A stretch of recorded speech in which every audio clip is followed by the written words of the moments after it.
Gagaling ka.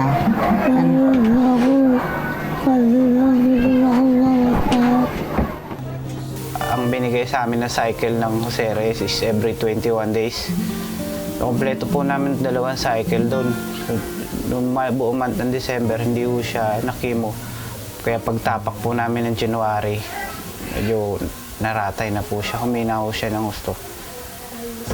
Oo, pagkakamiss niya ng isang cycle. Malaking panghihinayang, tsaka kasi siya man, noong palagi po siya kasi nagsisisure nung month na yun na hindi siya nakimo. Parang dinudurog yung ano ko na wala akong nagawa.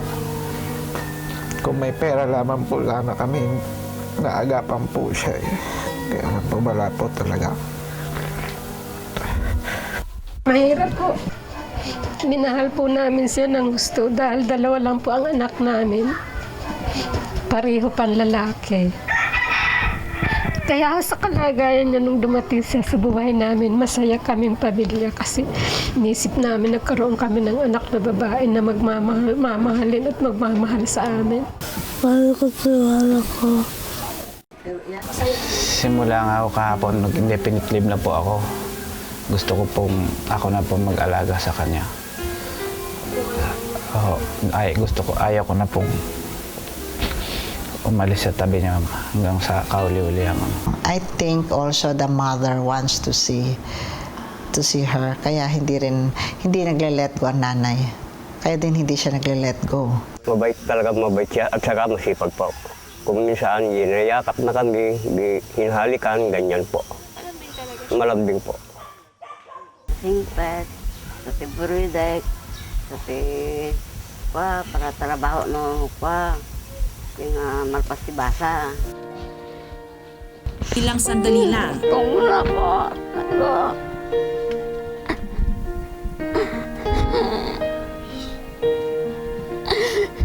Ako, siriyalan na po, talaga na po.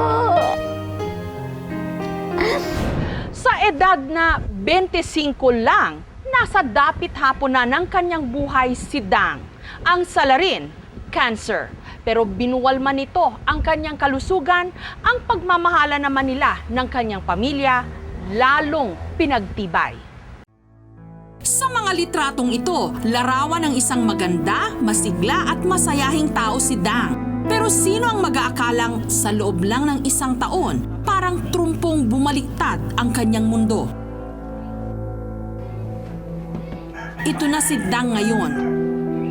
Sa edad na 25, tinupok na siya ng kanser.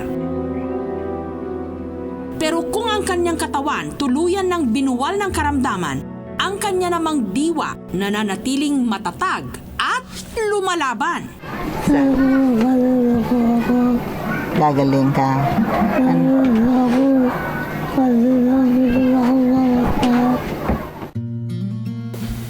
Sa lahat ng mga pagsubok na ito, nasa tabi lang niya ang kanyang kabiyak, si Robert. Halos sisihin daw ni Robert ang kanyang sarili kung bakit dehadong-dehado sila sa laban, lalong-lalo na kung kakutsaba pa ng kapalaran ang kahirapan. Ang binigay sa amin na cycle ng Jose Reyes is every 21 days. Kompleto po namin 2 cycle doon. Noong buong month ng December, hindi po siya nakimo. Kaya pagtapak po namin ng January, medyo naratay na po siya. Humina po siya ng gusto. Oo, pagkakamiss niya ng isang cycle.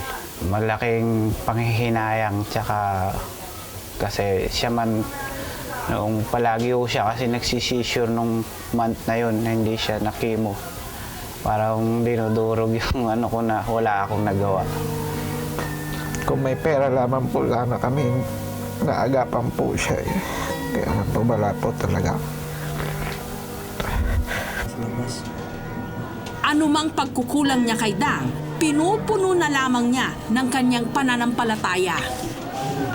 Kung pwede lang ho sana, huwag niya po munang kukunin kasi Kawawa ho yung anak namin. Punong abala naman sa pag-asikaso kay Dang ang kanyang biyanan na bagamat siya mismo patong-patong ang sakit na dinaramdam, mas inuuna pa rin kalingain ang kanyang manugang. Mahirap po. Minahal po namin siya ng gusto dahil dalawa lang po ang anak namin. Pareho pang lalaki. Kaya sa kalagayan niya nung dumating siya sa buhay namin, masaya kaming pamilya kasi inisip namin nagkaroon kami ng anak na babae na mamahalin at magmamahal sa amin. Nariyan din ang inspirasyon ni Dang, si Balong, ang 4 na taong gulang na anak nila ni Robert. Mahal ko sa anak ko. Salamat sa lahat ng mga biyayang binibigay mo. Parang hulog ng langit din ang pagdating ng hospice care sa puntong ito ng buhay ni Dang. Ito ang nakaantabay sa kanyang mga pangangailangang medikal, maging emosyonal. Hindi na siya nagre-respond sa mga normal na medication. So, ang ibinibigay ng hospice ay isang holistic na pag-aalaga. Para sa hospice care, bilib man sila sa tibay ng loob ni Dang pero sadyang mahirap kalabanin ang taning ng buhay. Kaya ngayon pa lang daw, inihahanda na nila si Dang at ang kanyang pamilya sa anumang kahihinatnan ng kanyang karamdaman. Simula nga ako kahapon, nag-indefinite leave na po ako. Gusto ko pong ako na po mag-alaga sa kanya. Ayaw ko na pong umalis sa tabi niya hanggang sa kauli-uli. At kamakailan lang, naglakas loob na silang komprontahin si Dang sa mapait na katotohanan. Malaki yung pag-asa niya, yung niya sa sarili na makakasurvive siya. Nung nakaraang araw ko lang po pinagtapat sa kanya yung status niya na talagang wala na po talaga yung pag-asa. Tila di pa raw matanggap ni Dang ang katotohanang anumang oras, babalik na siya sa lumikha. At ang pakiwari ng mga hospice care volunteer, isang bagay na lang ang pumipigil kay Dang. I think also the mother wants to see her. Kaya hindi nagle-let go ang nanay. Kaya din hindi siya nagle-let go. So this thing is very, very crucial. The meeting of the mother and the At sa mga huling sandali na ito ng kanyang buhay, kahit naman siguro sino, walang ibang hihilingin, kundi ang makapiling ang ina na nagluwal sa atin. 4 na taon na kasing hindi nakikita ni Dang ang kanyang ina mula nung siya'y nakapagtrabaho sa Maynila at nakapag-asawa. Mula sa pakikipag-ugnayan sa amin ng hospice care, nakuha namin ang mga sumusunod na impormasyon tungkol sa nanay ni Dang. Lori Victoria ang pangalan ng ina ni Dang. Sa Alcala, Cagayan Valley ito naninirahan kasama ang kanyang asawa na si Rodolfo. Nasa edad 60 na raw ito at may kahinaan na rin ang pangangatawan. Lalo pat nabalitaan nilang na-stroke ito nung nakaraang taon. Si Robert, hindi na ipinagdamot pang ipaalam kay Dang ang plano niyang pagkitain ito at ang kanyang ina. Wide po yung ngiti niya. Kauna-unang pagkakataon na naratay siya, ngumiti po siya ng ganoon. Natuwa po siya talaga. Oo. Natatakot nga po kasi baka niisip ko baka hindi na ako sila magpang-abot. So, yun na lang ang binigay ko pang courage sa kanila. Gusto mo makita ang nanay mo? Oo. Ang nanay mo ay nasaan ang nanay mo? Nasa probinsya. Anong probinsya? Cagayan Valley. Para kay Dang, hindi man nagkukulang sa pag-aalaga ang kanyang pamilya at ang hospice care, pero hanggang sa kahuli-hulihan, kalinga pa rin daw ng isang ina ang kanyang hinahanap-hanap. Dahil na rin sa malubhang kalagayan ni Dang, nagtungo agad ang staff ng aming programa sa Alcala sa Cagayan Valley para iparating sa ina ni Dang ang munti niyang hiling.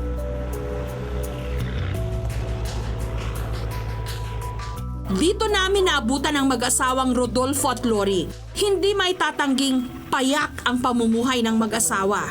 Paggawa lamang ng walis tingting ni Aling Lori at ang paminsan-minsay pagkakarpintero ni Mang Rodolfo ang kanilang inaasahan na pantawid sa pang-araw-araw nilang buhay. Halos ikamatay na raw nila ang 4 na taong pagkakawalay ni Dang sa kanilang tahanan. Madalas nilang inaalala ang anak lalo na ang pagiging malambing nito sa kanila. At nung nabanggit namin si Dang, hindi maitatangging tila may kislap sa kanilang mga mata nung pag-usapan ang paborito nilang bunsong anak. Mabait talaga, mabait siya at saka masipag po. Kung minsan ginayakap na kami, hinahalikan, ganyan po. Malambing po. Singpet, pati buridek, pati para trabaho no yung malpastibasa. Diyos na lamang daw ang makapagsasabi kung magagapi pa nito ang cancer. Kalagayan niya ay talaga na wala akong pag-asa talaga. Pero kung sa Panginoon magbigay ng milagro, mabuti naman po. Si Aling Lori patuloy na kumakapit sa pag-asang gagaling pa ang anak. Nagamay sa tikam-tikas-tikas na. Nung sabihin namin ang hiling ni Dang na makita ang ina bago pa mahuli ang lahat, si Mang Rodolfo tila may pag-aalinlangan.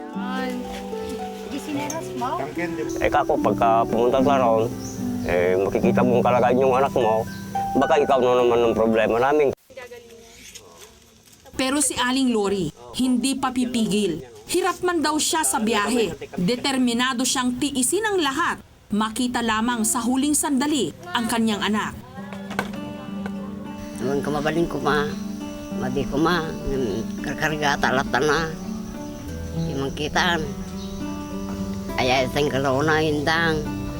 Naman kamabaling ko kumaya kita.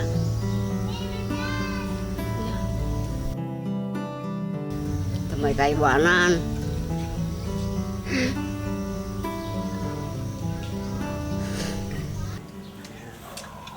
At nanaig ang damdamin ng isang ina habang si Mang Rodolfo walang nagawa kundi suportahan ang kagustuhan ng kanyang asawa.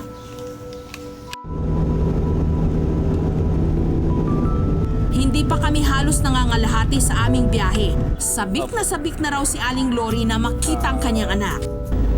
Maganda naman ang kalagayan namin na tumingin sa anak namin na may sakit. Pero humihina man ang kanyang pakiramdam, buo pa rin daw ang kanyang determinasyon. Maliwanag na nung narating namin ang Maynila. Pagdating namin sa tirahan ni Dang, si Mang Rodolfo nakaalalay na sa kanyang asawa.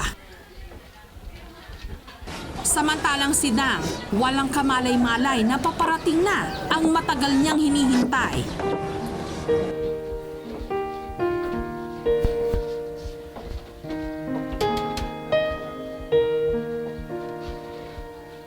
Ilang sandali lang. Tungla po.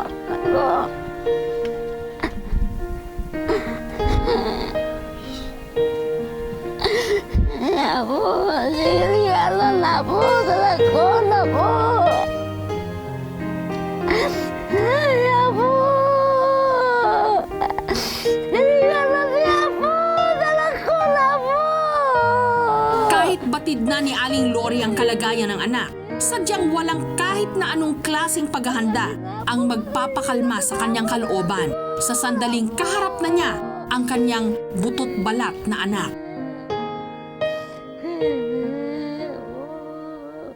Tila nawasak ang damdamin ni Aling Lori sa nakapanlulumong kalagayan ng kanyang bunso at ang mga magulang ni Dang tila magkasalungat ang ipinagdarasal. Kumari lang sana para hindi ka mahirapan talaga, kunin na lang sana.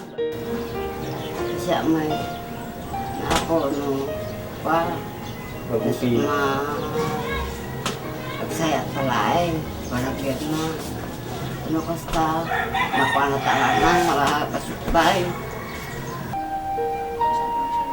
Kung maari nga lang maulit ang buhay na minsay ibinigay niya sa kanyang anak, gagawin daw muli ni Aling Lori. Pero sa mga pagkakataong ganito, nasa kamay na ng Diyos ang lahat ng kapasyahan. Kaya't isang bagay na lang daw ang maipapangako niya sa kanyang anak. Muli niyang aalagaan ito kahit man lang sa huling sandali. Dahil ang pagmamahal lang niya bilang isang ina ang pinakamagandang maibibigay niyang pabaon. Saan man si Dang makakarating. Hello po! Kamusta ho kayo? Alam nyo ho, bago po kami nagtampok ng mga reunion stories sa KMJS, nauna na po dyan yung aming programang Sana'y Muling Makapiling at Reunions sa ganyang mga kwento. At ngayon, ang good news po, mapapanood nyo na ang full episodes ng mga ito. Mag-subscribe lamang po sa GMA Public Affairs YouTube channel at ganun din po sa GMA Public Affairs Facebook account. Kita-kita po tayo at mabuhay po ang mga pamilyang